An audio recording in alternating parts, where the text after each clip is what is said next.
From today on, you belong to me." The words hit harder than the cold marble pressed against Eli Mercer's spine as the stranger tightened a steady hand around the back of his neck and guided him through the ballroom like he'd done it 1,000 times before. The music hadn't even stopped yet. Crystal chandeliers glowed overhead, champagne glasses clinked somewhere behind them, and every dangerously wealthy person in the room was staring at Eli like he'd just walked into the world's most expensive funeral. Which, honestly, he might have. Eli forced a smile that felt about as natural as tax season. "You could have warned me your family was insane," he muttered under his breath. Cashin DeLuca didn't even look at him. 6'4" of tailored black suit, silver cufflinks, and terrifying self-control, the man moved through the crowd with the kind of calm that made everyone else nervous. "I did warn you," Cashin said smoothly. "You thought I was joking." Eli opened his mouth to argue, but then someone nearby whispered, "That's him," followed by another voice quietly saying, "He looks exactly like Lucien." Eli's stomach tightened. There it was again. Lucien, the dead husband. The reason he was here in the first place. 3 nights ago, Eli had been bartending in Queens, trying to survive another shift full of businessmen who tipped like they were allergic to generosity. Then Cashin DeLuca walked into the bar with 2 bodyguards and eyes cold enough to stop traffic. Eli remembered nearly dropping a bottle of bourbon when the Mafia boss stared at him like he'd seen a ghost. An hour later, Eli had learned why. Cashin's husband had died 2 years ago, and apparently Eli had the same face. Same eyes. Same smile. Same disastrous dark curls falling over his forehead. "This is psychotic," Eli whispered now as they reached the center of the ballroom. "I agreed to one dinner. Not whatever this cult gathering is. It's a family reception," Cashin replied. "That somehow makes it worse." A few people laughed nervously as Cashin rested his hand against Eli's lower back. The touch was light, controlled, but it sent a strange warmth crawling up Eli's spine anyway. He hated that. Hated that this man could feel dangerous and safe at the exact same time. Cameras flashed nearby. Eli blinked against the light. "Why are there reporters here?" "Because they were invited." "You invited reporters to your fake marriage?" This time Cashin finally looked at him. Calm gray eyes locked onto Eli's face with unnerving focus. "Smile," he murmured quietly, "or they'll smell fear." Eli laughed once under his breath. "You say things that sound illegal. Most things in this room are illegal." Before Eli could answer, an older man approached them with a polished smile and dead eyes. "Cashin," he greeted smoothly. "You brought your husband after all." The word husband landed strangely in Eli's chest. Fake.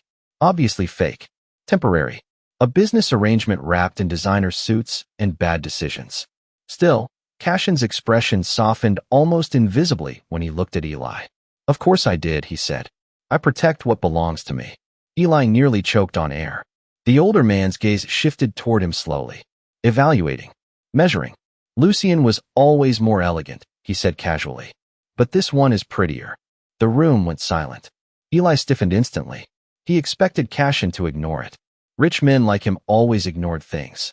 Instead, Cashin's hand slid more firmly against Eli's waist. "Careful," he said quietly. Not loud. Not angry. Somehow that made it worse. "You're speaking about my husband." The older man smiled tightly. "My mistake." Eli could practically feel the tension around them like static before a storm. And for the first time all night, he realized something important. These people weren't just scared of Cashin DeLuca. They obeyed him. Completely. The older man disappeared back into the crowd, and Eli exhaled shakily. "Your family dinners suck," he muttered. Cashin's mouth twitched faintly, almost becoming a smile. "You're doing well. I'm seconds away from throwing up in one of those decorative plants." "Don't. They're imported." Eli stared at him in disbelief. "That's your concern?"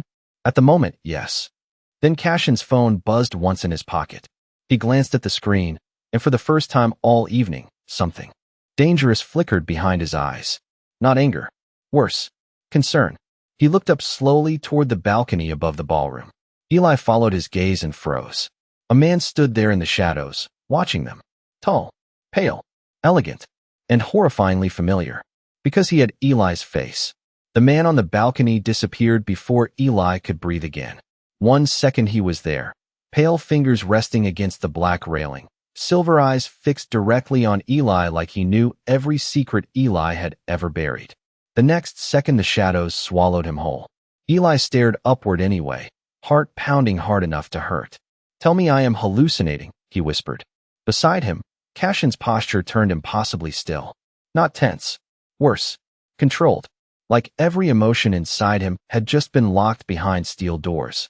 "We are leaving," Cashin said calmly. The ballroom shifted instantly around them. Men in dark suits moved toward exits. Conversations died mid-sentence. Even the orchestra slowed awkwardly as guests began pretending not to notice the sudden tension crawling through the room. Eli blinked. That is not a normal reaction to seeing somebody on a balcony.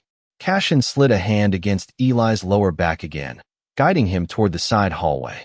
"Keep walking. You know, that only makes this more terrifying." "Good." Eli looked up at him sharply. "Excuse me." Cashin finally glanced down. "Fear keeps people alive in my world." The hallway outside the ballroom was quiet except for the soft echo of expensive shoes against marble floors. Gold light spilled from crystal sconces along the walls, turning everything warm and unreal. Eli hated how beautiful this place was. It made the danger harder to spot. "Who was that?" he asked. Cashin did not answer immediately. That alone was answer enough. Eli stopped walking. "Cashin." The Mafia boss paused a few feet ahead, then slowly turned back toward him. God, the man looked unfair standing there. Black tie slightly loosened now, dark hair falling across his forehead, expression unreadable except for the exhaustion hidden underneath it. Eli suddenly remembered something from earlier. Lucian was always more elegant. This one is prettier. His stomach twisted unpleasantly. "You told me your husband was dead," Eli said quietly. Cashin's jaw tightened almost invisibly. "I told you what the world believes. That is not the same thing." "No." Eli laughed once, sharp and nervous. "Okay, great. Fantastic. So let me get this straight. I agreed to pretend to be your dead husband for one weekend, and now mysterious ghost twin man is showing up on balconies while everyone around you looks ready to start praying." Cashin stepped closer slowly. "Lower your voice." "Why? Is the wallpaper listening too?" "Eli." The warning in his voice settled heavily between them. Not loud, not cruel, just enough to make Eli realize this man was used to being obeyed. Eli hated how much that affected him. He crossed his arms tightly. "I want answers." Cashin studied him for a long moment. "You are safer not knowing everything." That is the exact sentence people say before documentaries go very badly. A quiet sound escaped Cashin then. Barely there. Almost a laugh. Eli blinked in surprise because it changed his entire face for half a second. Softer. Human. Dangerous in a completely different way. "You joke when you are afraid," Cashin observed. "You threaten people when you are emotional," Eli shot back. "I think we all cope differently." For the first time all night, Cashin looked directly at him instead of through him. Gray eyes steady. Focused. Too intense. Eli suddenly became painfully aware of how close they were standing in the empty hallway. "You should not look at me like that," Eli muttered before he could stop himself. "Like what?" "Like you were trying to figure out whether I am real." Silence stretched between them. Somewhere downstairs, music resumed faintly. Cashin stepped even closer until Eli instinctively backed into the wall behind him. Marble cooled instantly against his shoulders. His breath caught. Cashin rested one hand beside Eli's head, trapping him there without actually touching him. Not rough. Not threatening. Somehow that made it worse. "You are not him," Cashin said quietly. Eli swallowed hard. "Good." Cashin's gaze flickered briefly toward Eli's mouth before returning to his eyes. "No," he murmured. "It is not." Eli's pulse stumbled awkwardly. This was insane. Entirely insane. He barely knew this man. A terrifying mafia boss with bodyguards and enemies and enough emotional repression to qualify as federal infrastructure. And yet standing this close to him felt strangely safe. Like standing beside a thunderstorm that had decided not to strike you. Eli forced a shaky laugh. "You know, for a fake husband situation, this is getting very dramatic." Cashin's expression darkened slightly at the words fake husband. "Do not say that around my family again." "Why?" "Because if they believe you are temporary," Cashin said softly, "they will stop treating you gently." Before Eli could answer, footsteps echoed suddenly from the end of the hallway. A bodyguard appeared, tense and pale. "Sir," he said carefully. We found the balcony camera footage. Cashin straightened immediately, and the bodyguard hesitated. The man upstairs was not Lucien. He looked directly at Eli then. It was someone wearing his face. By the time the Blacktown car pulled away from the hotel, Eli felt like his entire life had been quietly stolen and replaced with somebody else's. Rain streaked across the tinted windows in silver lines while Manhattan blurred outside in soft gold reflections. Nobody inside the car spoke. Two bodyguards sat across from him, looking professionally emotionless, and Cashin beside him radiated the kind of silence that made breathing feel disrespectful. Eli finally leaned back against the leather seat with a tired groan. "So let me summarize tonight," he muttered. "I found out your dead husband might not be dead. Someone wore his face like a Halloween costume, and now I am apparently being transported to a secret Mafia fortress." Cashin glanced at him briefly. "It is a penthouse. That is exactly what a secret Mafia fortress would call itself." One of the bodyguards coughed suspiciously into his fist like he was hiding a laugh. Cashin noticed instantly. "Damien." "Sorry, sir." Eli pointed accusingly. "See? He thinks I am funny. He thinks you are reckless. Those are not mutually exclusive." The city lights flashed across Cashin's face for half a second, softening the sharp lines of his expression before darkness swallowed them again. Eli hated how distracting that was. The man looked like danger wrapped in expensive cologne and impossible self-control. 10 minutes later, the elevator doors opened directly into Cashin's penthouse. Eli stopped dead the second he stepped inside. Floor-to-ceiling windows overlooked the city 30 stories below, rain tapping softly against the glass. Dark marble floors reflected warm amber lighting, and somewhere deeper in the apartment soft jazz played low enough to feel accidental. It looked less like a home and more like a luxury magazine had developed emotional problems. "You live here alone?" Eli asked quietly. "Usually." Eli turned slowly toward him. That was somehow sadder than I expected. Cashin removed his suit jacket without answering. The movement pulled his sleeves slightly upward, revealing the silver ring resting against his right hand. Eli noticed it immediately because it matched the one hanging from the chain around his own neck. The fake wedding ring Cashin had given him earlier. Family crest engraved into black metal. Eli touched it unconsciously. Cashin's eyes flickered downward at the motion. "Do not take that off," he said calmly. That sounded threatening. It was practical. Eli narrowed his eyes. "You know, normal fake husbands usually get brunch or maybe awkward family dinners. Mine apparently comes with emergency jewelry and surveillance risks. Your situation is not normal. That is becoming painfully clear." A phone buzzed suddenly somewhere nearby. One of the bodyguards crossed the room quickly and handed Cashin a second phone. Eli immediately noticed the difference. Smaller. Older. No case. Cashin looked at the screen once, and something unreadable passed behind his eyes. "What?" Eli asked. "Nothing important. That is rich people language for absolutely something important." Cashin ignored him and typed a quick response before slipping the phone into his pocket again.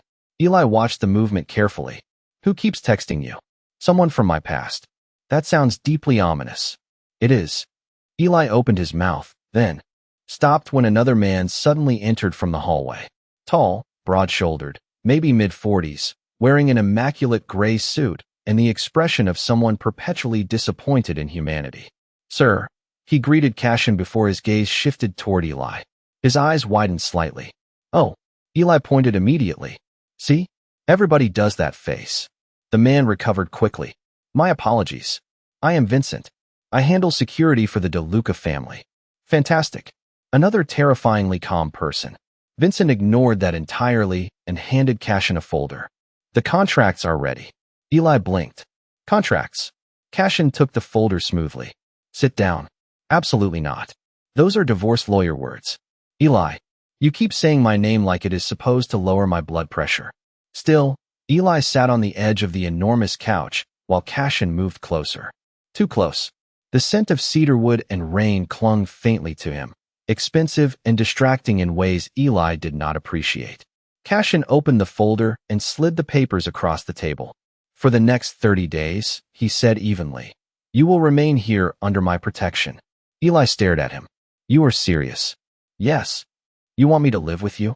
"Temporarily. That is how horror movies start." Cashin leaned one hand against the couch behind Eli, gaze steady and unreadable. No, he murmured softly. This is how you stay alive. Eli's pulse stumbled awkwardly again. God, he needed better survival instincts. He looked down at the papers finally, scanning lines of legal text until one sentence made him freeze completely. Spousal status recognized under New York state law. Eli blinked once, then twice. Slowly, he looked back up at Cashin. Why? He asked carefully.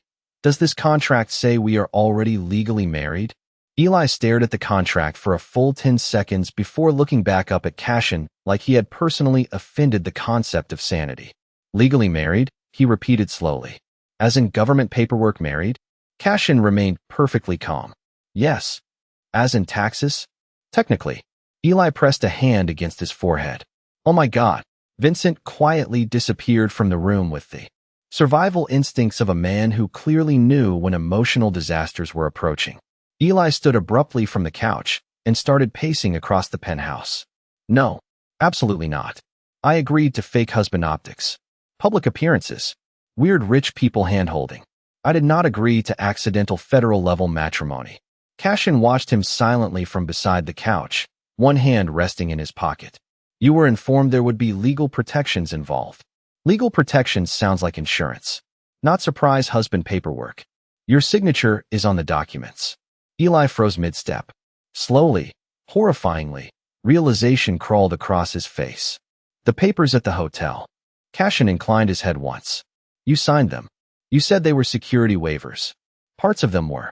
Eli let out a sound somewhere between a groan and a prayer for divine patience. You are unbelievable. I prefer efficient. You tricked me into marriage. I protected you. The frustrating part was that Cashin sounded genuinely certain about that. Eli hated how difficult it was to stay angry when the man looked at him like that. Calm. Steady. Entirely serious. Like this arrangement mattered far more to him than he wanted to admit. Before Eli could continue arguing, his phone suddenly buzzed in his pocket. He pulled it out automatically and immediately regretted it. 37 missed calls. 12 texts. One voicemail from his landlord threatening to personally haunt him if rent stayed late another month. Eli winced. Cashin noticed instantly. Problem. Just my glamorous civilian life collapsing in real time. Another text appeared while he watched. Unknown number. Everybody knows where you are now. Eli's stomach dropped. A second message followed immediately. Fake husbands disappear fast around the Luca family. Eli stared at the screen hard enough to blur the words. Cashin stepped closer. Show me. It is nothing. Eli. There it was again. That low warning tone that somehow slid under Eli's skin every single time. Reluctantly, Eli handed him the phone. Cashin read the messages once, expression flattening into something colder than before. Damien, he called calmly. One of the bodyguards appeared almost immediately from the hallway.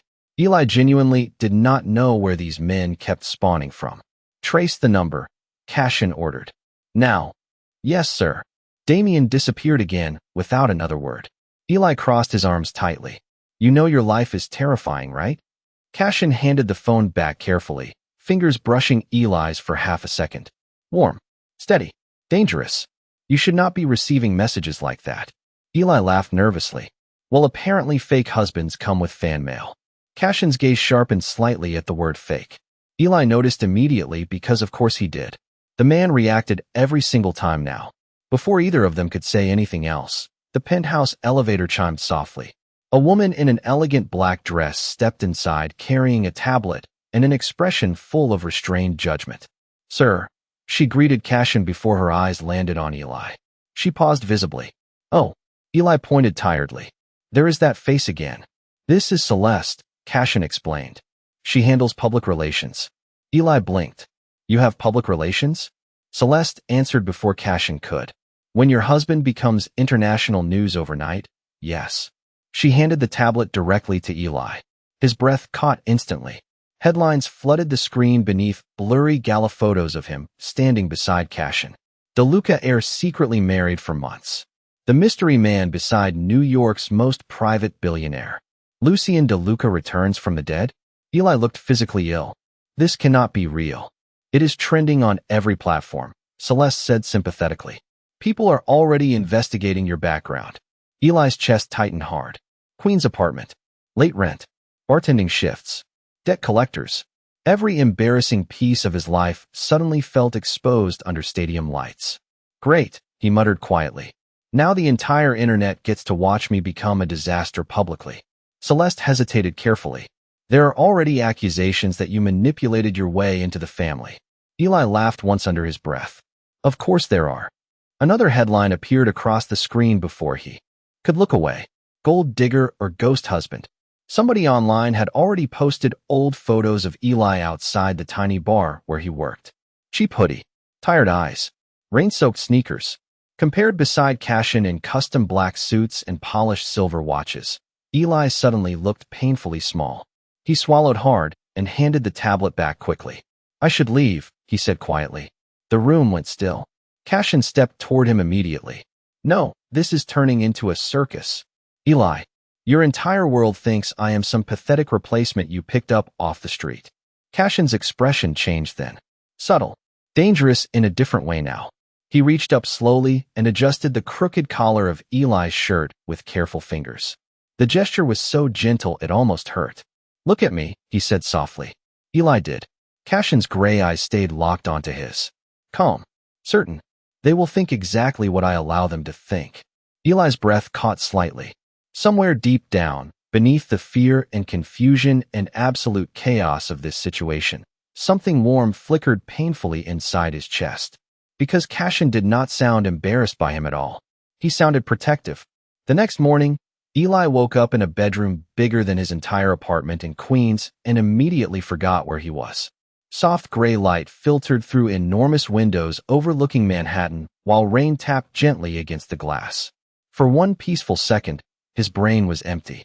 Then everything came crashing back at once.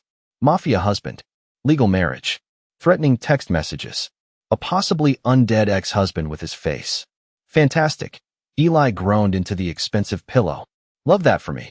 He rolled onto his back and stared at the ceiling for a moment before finally dragging himself out of bed.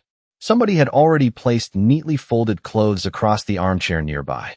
Black sweater, dark jeans, new sneakers still in the box. Eli narrowed his eyes suspiciously at them. Rich people are terrifyingly efficient. By the time he stepped into the penthouse kitchen 20 minutes later, Cashin was already there. Of course he was. The man stood near the marble counter wearing a dark charcoal dress shirt with the sleeves rolled to his forearms, one hand wrapped around a coffee cup, while Vincent quietly updated him about something on a tablet. The morning sunlight caught against Cashin's silver ring, flashing once like a warning. Eli hated how unfairly attractive that was before 9 a.m. Cashin looked up immediately when Eli entered. You slept. Barely. Your guest room has emotional pressure. Vincent wisely disappeared again without a word. Eli noticed that everyone around Cashin seemed to vanish instinctively whenever conversations became personal, like they all knew where invisible boundaries existed. Coffee? Cashin asked. Eli blinked once. You made coffee? The machine did most of the work. That is still the most normal thing you have said since I met you. Cashin slid a mug toward him. Eli reached for it automatically before freezing halfway. Wait. Cashin raised an eyebrow slightly. Is this poisoned? A pause. No, you hesitated. I was deciding whether to answer honestly. Eli stared at him in horror while Cashin calmly took another sip of coffee. Somehow the man's dry sense of humor was even more dangerous than the Mafia thing. Eli sat carefully at the counter anyway, wrapping both hands around the mug for emotional support. The warmth steadied him slightly. So, he said after a moment, how bad is the internet today? Cashin remained silent for one beat too long. Eli pointed immediately. That is never a good sign. Cashin slid his phone across the counter. Eli looked down and nearly choked on coffee. The Luca successor finally claims his husband after years of secrecy. Eli frowned. Successor. He looked up slowly. Cashin's expression stayed unreadable. You did not tell me that part. It was not relevant. Eli laughed once in disbelief. You are joking. No, Cashin. Eli sat up straighter now. Tell me exactly what you inherited. Silence. Then Cashin finally set his coffee cup down carefully. Everything. The single word landed heavily between them. Eli stared at him blankly for a second before realization spread slowly across his face. You are not just some rich Mafia guy. No, you are the Luca heir. Cashin held his gaze steadily. Yes. Eli stood so quickly the chair scraped loudly against the marble floor. Oh my God. Suddenly, every strange look from the gala made sense. Every whisper, every bodyguard, every terrified politician smiling too quickly around Cashin. Eli had not married a dangerous man by accident. He had been pulled directly into the center of one of the most powerful crime families in New York. And Cashin had never bothered correcting him. You let me walk into this blind, Eli said quietly. I told you enough to keep you safe. No, Eli snapped. You told me enough to manipulate me. Something flickered briefly behind Cashin's calm expression then. Hurt. Tiny but unmistakable. That was not my intention. Really? Eli laughed bitterly. Because from where I am standing, you needed somebody who looked enough like your dead husband to calm your family down and help protect your inheritance. Cashin went still. Completely still. Eli suddenly realized he had guessed correctly. The silence hurt worse than if Cashin had admitted it outright. Wow, Eli whispered. That is actually why you picked me. Eli, do not. His chest tightened painfully now. Embarrassment. Anger. Something worse underneath both. Was any part of this real? Cashin stepped toward him slowly. You are in danger because of me. I needed legal authority to protect you fully. That is not an answer. It is the truth. Eli shook his head hard, backing away toward the windows. Rain streaked down the glass behind him while the city blurred below. You know what the worst part is? He asked quietly. I actually started believing you cared whether I got hurt. Cashin's jaw tightened sharply. I do. You barely know me. That has nothing to do with it. Eli laughed again, softer this time. Tired. See that right there? He pointed weakly between them. That is exactly how people end up emotionally ruined in documentaries. Cashin moved closer again, slower now, like he was approaching something fragile. Eli, do not look at me like that. Like what? Eli swallowed hard. Like I matter more than the plan. Silence stretched painfully between them. Then, Cashin reached into his pocket and pulled something free. A folded photograph. He handed it over carefully. Eli looked down. His stomach dropped instantly. It was an old surveillance photo of him from almost a year ago leaving the bar in Queens during winter. Snow falling around him. Head down. Tired smile hidden inside a scarf. Eli looked back up slowly. Why do you have this? Cashin's gray eyes stayed locked on his. Because I knew who you were long before you ever met me. Eli could not stop staring at the photograph. Snow drifted softly around the blurry version of himself in the picture, shoulders hunched against the cold as he stepped out of Murphy's bar with a paper cup of cheap coffee in his hand. He remembered that night vaguely. The subway had been delayed. His landlord had been threatening eviction again. He had stood outside in 20-degree weather trying to convince himself life would eventually become less exhausting. Cashin had been there, watching. This is creepy, Eli said quietly, though the anger in his voice sounded weaker now. You know that, right? Cashin stayed near the kitchen counter, hands loose at his sides. I needed to know who you were. Before tricking me into marriage. Before bringing you into my world. Eli laughed softly without humor and looked back down at the photo again. That somehow sounds worse. But even as he said it, his chest hurt differently now. Because the photograph did not look threatening. It looked careful, like somebody had noticed him when nobody else had. Eli hated how deeply that unsettled him. He folded the picture slowly and placed it on the counter between them. Why me? He asked finally. Rain tapped softly against the windows behind him while the city glowed silver blue in the early morning haze.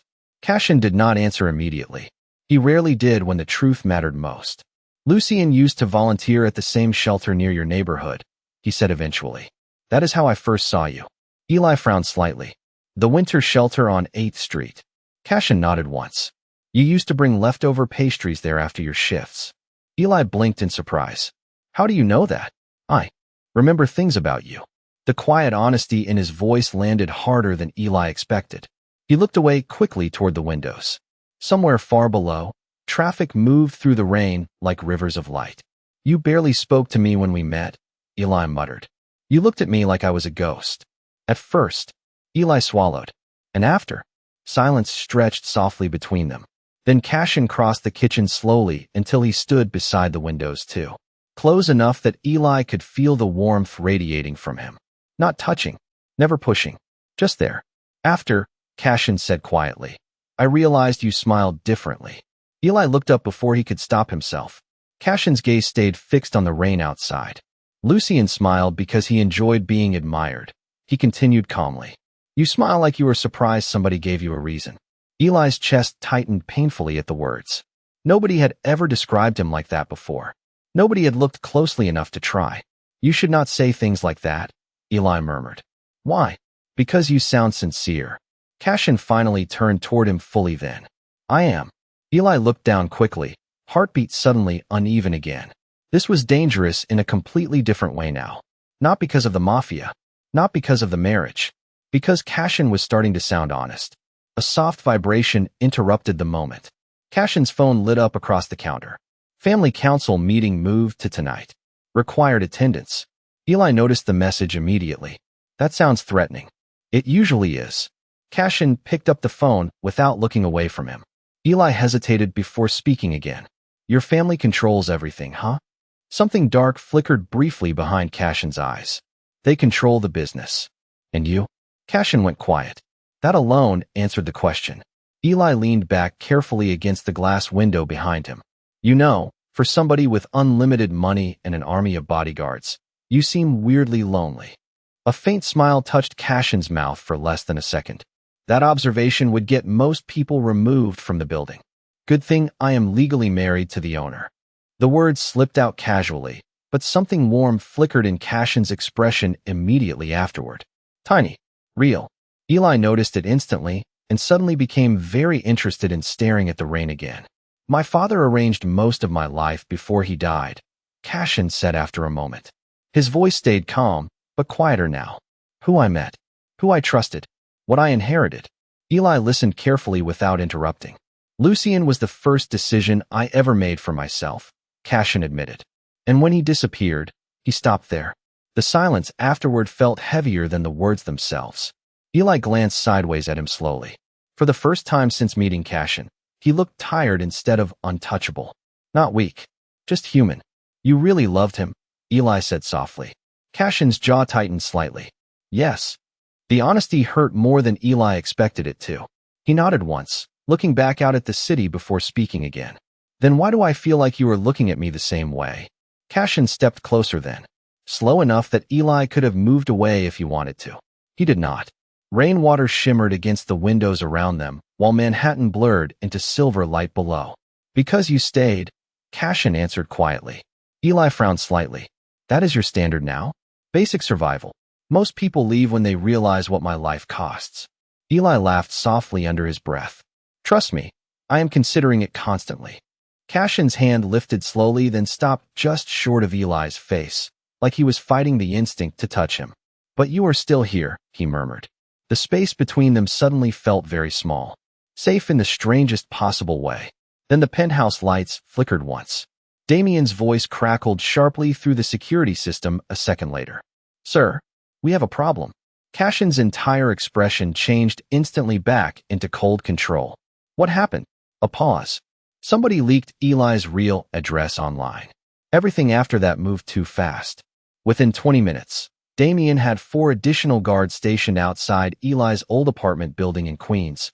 Vincent was coordinating private security calls through 3 different phones at once, and Cashin stood near the penthouse windows with the kind of cold silence that made everyone around him nervous. Eli sat on the couch, trying very hard not to panic. His entire life suddenly existed under a spotlight. His address, his job, his debts. Every humiliating little detail he had spent years surviving quietly was now floating around the internet beside photos of him standing next to one of the most powerful men in New York. This is insane, Eli muttered softly. People online are debating whether I seduced you for money. Damien looked up from his tablet. One article called you emotionally manipulative. Eli blinked slowly. That somehow feels ruder. Cashin's gaze shifted toward Damien instantly. Stop reading the comments aloud. Right. Sorry, sir. Eli rubbed both hands over his face tiredly. No, let him continue. I want to know how much strangers hate me before breakfast. Cashin crossed the room, then, and placed a glass of water carefully onto the table in front of Eli. The gesture was small, quiet, somehow intimate anyway. Do not read any more articles, he said calmly. Eli looked up at him with a weak laugh. Little late for emotional wellness advice, husband. The word slipped out before he could stop it. Cashin's expression softened almost invisibly again. God, that needed to stop happening. Before Eli could recover from the accidental intimacy of that moment, Celeste rushed into the penthouse looking genuinely alarmed for the first time since meeting him. We have a problem. Cashin straightened immediately. Explain. She held up her tablet without speaking. Eli took one look at the screen and felt his stomach drop so hard it physically hurt. Somebody had leaked the contract. Not all of it. Just enough. Blurry photographs of the legal agreement spread across every major gossip account online beneath massive headlines. Secret payment clause into Luca marriage. Billionaire husband paid stranger to replace dead spouse. Eli stared at the screen numbly while his heartbeat turned uneven. No. That is not even the full document, he whispered. They cut pages out. Celeste nodded grimly. The financial protection clauses were isolated intentionally. Another image appeared beneath the article. A grainy surveillance photo of Eli entering the DeLuca hotel the night he met Cashin. Underneath it, somebody had added a caption in bold red letters. He knew exactly what he was doing. Eli felt suddenly cold all over. This is bad, Damien muttered quietly. It is trending everywhere. Cashin's jaw tightened sharply. Who released it? Unknown source, Celeste answered. But the timing feels deliberate. Another notification exploded across the screen. Then another. And another. Eli's old social media accounts had already been found. Old photos. Cheap apartments. Crowdfunding links from years ago after his mother got sick. Somebody had even reposted an old eviction notice from his building. The comments underneath blurred together painfully fast. Gold digger. Opportunist. Fake husband. Charity case. Eli swallowed hard against the sudden pressure in his throat. I should leave, he said quietly. Nobody answered immediately. The silence that followed felt endless. Heavy. Dangerous in the worst way now. Eli looked toward Cashin instinctively. Cashin stood completely still near the windows, unreadable expression locked behind perfect control. He said nothing. Not immediately. And for one terrible second, fear twisted painfully through Eli's chest. Because maybe this was the moment Cashin realized Eli had become inconvenient. Embarrassing. Replaceable. Eli laughed softly under his breath before he could stop himself. Wow, he murmured. That silence is actually worse than yelling. Cashin finally looked at him then, but his expression remained impossible to read. The council meeting starts in 30 minutes, he said calmly. Eli blinked. That is your response? Yes. Something sharp cracked inside Eli's chest at the coldness of it. Right, he whispered. Of course. He stood quickly from the couch before anyone could see how badly his hands were shaking. You know what? Forget it. I get it. Cashin frowned slightly. Eli. No, seriously. This all makes way more sense now. Eli grabbed his jacket from the chair nearby too fast, movements uneven with embarrassment. Your family already thinks I am some pathetic replacement you dragged in from Queens. Now the entire internet thinks I sold myself for designer suits and legal paperwork. That is not what I think. You did not say anything. The words landed harder than Eli intended. The room went silent again. Eli hated that his voice sounded hurt. He hated even more that part of him had expected Cashin to defend him immediately. I should have known better, Eli continued quietly. Guys like you do not marry people like me unless there is a contract attached. Cashin's expression changed then. Subtle. Dangerous. But before he could respond, the penthouse television suddenly switched on by itself. Security override. Everyone in the room froze instantly. Static flickered once across the screen before a familiar silver-eyed man appeared sitting calmly in a dark leather chair. Lucien. Alive. Beautiful. Watching them directly through the camera with a soft smile. Hello, Cashin, he said gently. Then his gaze shifted toward Eli. And hello to my replacement. The room went completely silent after Lucien's face appeared on the screen. Even Damien looked unsettled, and Eli was beginning to understand that nothing scared dangerous people more than ghosts refusing to stay buried.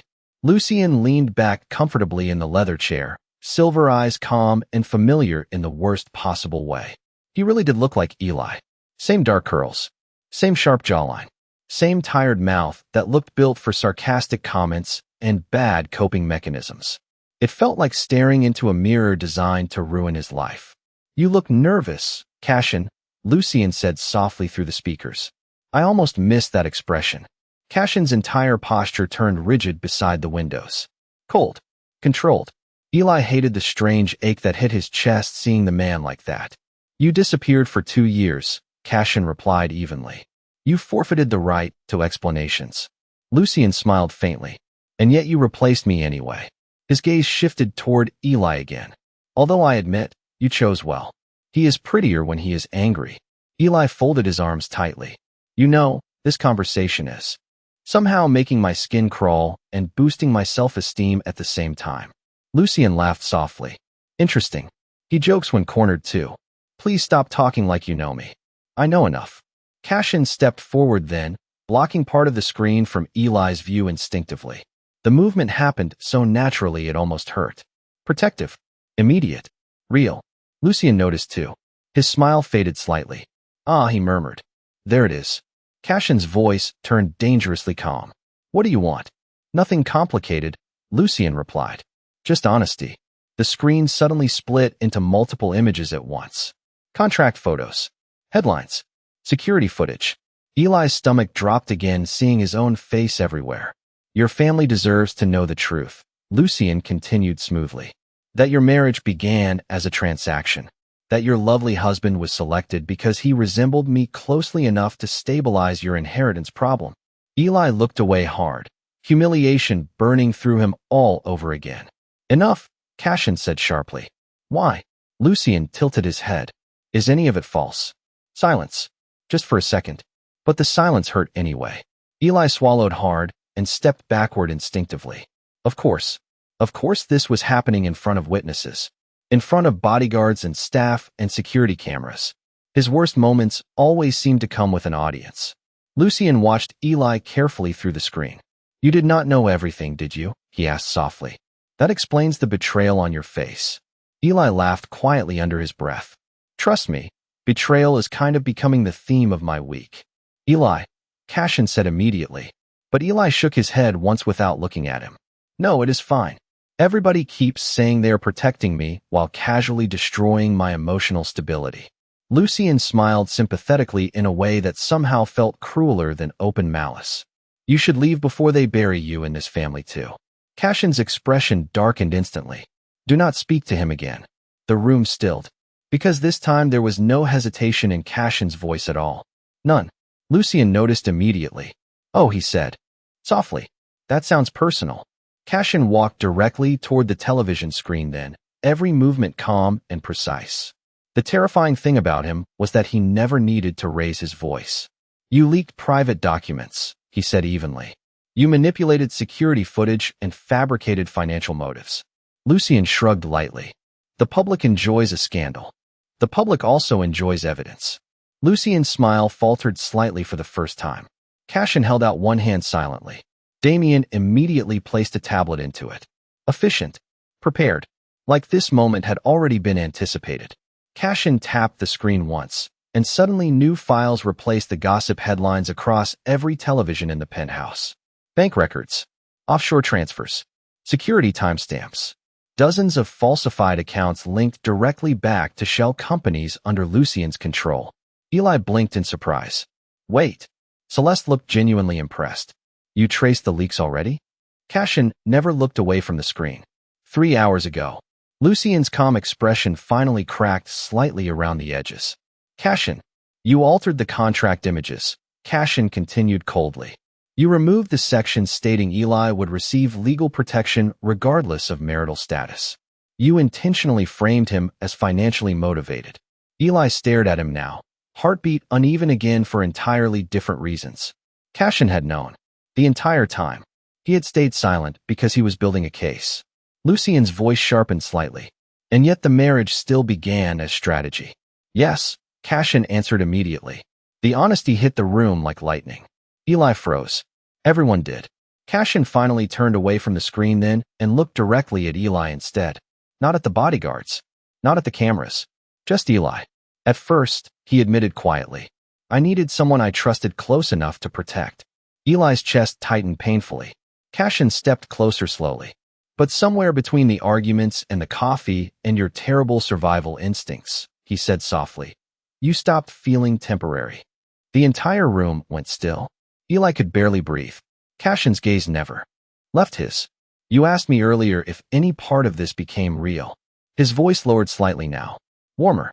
Honest in a way Eli had never heard before. You did. Silence stretched around them while rain shimmered softly against the windows behind Cashin. Lucian watched from the screen without speaking now. For the first time since appearing, he looked uncertain.